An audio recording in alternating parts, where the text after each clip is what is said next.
शीर्षक 3 सोने के बाल शैतान के। एक समय की बात है, एक राजा और रानी थे जिनके पास एक सुंदर बेटी थी। जब वह 15 साल की थी तो एक भविष्यवक्ता राजमहल में आया और भविष्यवाणी की कि राजकुमारी की शादी एक ऐसे व्यक्ति से होगी जिसकी गर्दन पर 3 सोने के बाल होंगे और वह 3 बाल सोने के बाल एक शैतान के पास थे। राजा इस भविष्यवाणी से बहुत निराश था। वह चाहता था कि उसकी बेटी की शादी एक अमीर और शक्तिशाली राजा से हो, न कि किसी गरीब और अजनबी से। इसलिए उसने एक आदेश जारी किया कि कोई भी व्यक्ति जिसकी गर्दन पर 3 सोने के बाल हों उसे मार दिया जाए। कुछ साल बाद एक युवराज राजमहल में आया। वह बहुत सुंदर और बहादुर था और राजकुमारी को उससे प्यार हो गया। लेकिन जब राजा को पता चला कि युवराज एक बहुत ही गरीब लड़का है तो उसने उसे मारने का आदेश दिया। युवराज को फांसी की सज़ा सुनाई गई, लेकिन फांसी से पहले राजकुमारी उसके पास गई और उससे कहा कि वह उससे प्यार करती है और वह उसके साथ कहीं भी रहने को तैयार थी। युवराज बहुत खुश हुआ। उसने राजकुमारी को अपनी बाहों में ले लिया और राजमहल से भाग गया। वे कई दिनों तक जंगल में भटकते रहे। एक दिन वे एक झुग्गी झोपड़ी के पास पहुंचे। एक बूढ़ी औरत झुग्गी झोपड़ी में रहती थी। उसने उन्हें अंदर आने और आराम करने के लिए आमंत्रित किया। बूढ़ी औरत ने युवराज और राजकुमारी की कहानी सुनी। उसने उन्हें बताया कि वह एक परी है और वह उनकी मदद करेगी। परी ने युवराज को एक जादुई तलवार दी। उसने उसे बताया कि तलवार शैतानों की शक्तियों से सुरक्षा प्रदान करेगी। परी ने राजकुमारी को एक जादुई अंगूठी दी। उसने उसे बताया कि अंगूठी उसे शैतानों से छिपने में मदद करेगी। युवराज और राजकुमारी ने परी को धन्यवाद दिया और अपनी यात्रा जारी रखी। एक दिन राजकुमारी ने युवराज को शैतान के 3 सोने के बाल के बारे में जानकर दी और वह दोनों सफ़र पर निकले। वे कई दिनों तक चलते रहे। अंत में वे शैतानों के महल में पहुंचे।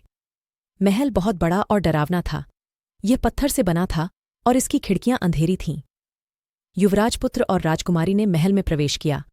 वे एक बड़े कक्ष में पहुंचे जहां शैतान बैठा था। शैतान बहुत बड़ा और भयानक था। उसके लाल आंखें और दांत थे और उसके सिर पर सिंग थे। शैतान ने युवराज और राजकुमारी को देखा और गुस्से में आ गया। उसने उन पर हमला किया, लेकिन युवराज ने जादुई तलवार से उसको मारना शुरू कर दिया। तलवार की चमक्कन ने शैतान को छूंदा दिया और वह थोड़ा डर गया और पल में पीछे हट गया। राजकुमारी ने देखा कि शैतान के सिंग के नीचे 3 सोने के बाल छुपे हुए हैं। उसने युवराज को यह बात बताई और कहा, ये वह सोने के बाल हैं जो हम खो रहे हैं। युवराज ने शैतान से लड़ना शुरू कर दिया। जादुई तलवार शैतान के लिए बहुत शक्तिशाली था और हर बार तलवार शैतान को छूता वह चीख उठता था। शैतान ने अपने शैतान सहायकों को बुलाया। वह भूत, प्रेत और अन्य डरावने प्राणी थे। युवराज ने इन सबसे भी लड़ा, लेकिन वह बहुत थे और हमेशा उस पर हमला कर रहे थे।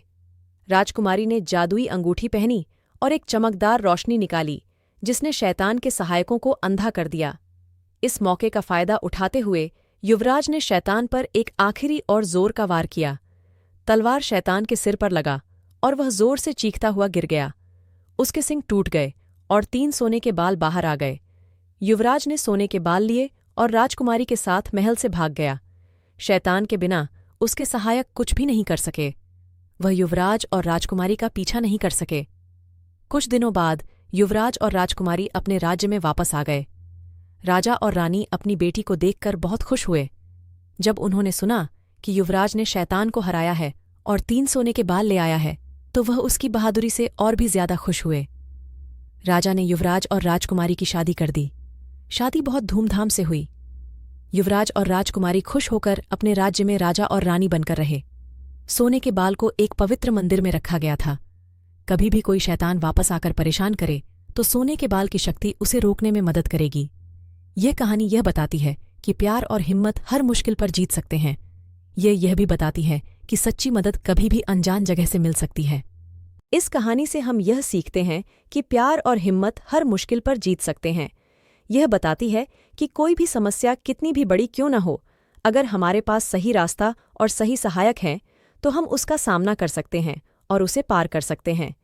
इस कहानी में युवराज और राजकुमारी ने एक दूसरे पर भरोसा रखा और साथ मिलकर मुश्किल को पार किया। इसके साथ ही यह भी दिखाया गया है कि मदद कभी भी अनजान जगह से मिल सकती है और हमें हमेशा उम्मीद और विश्वास बनाए रखना चाहिए।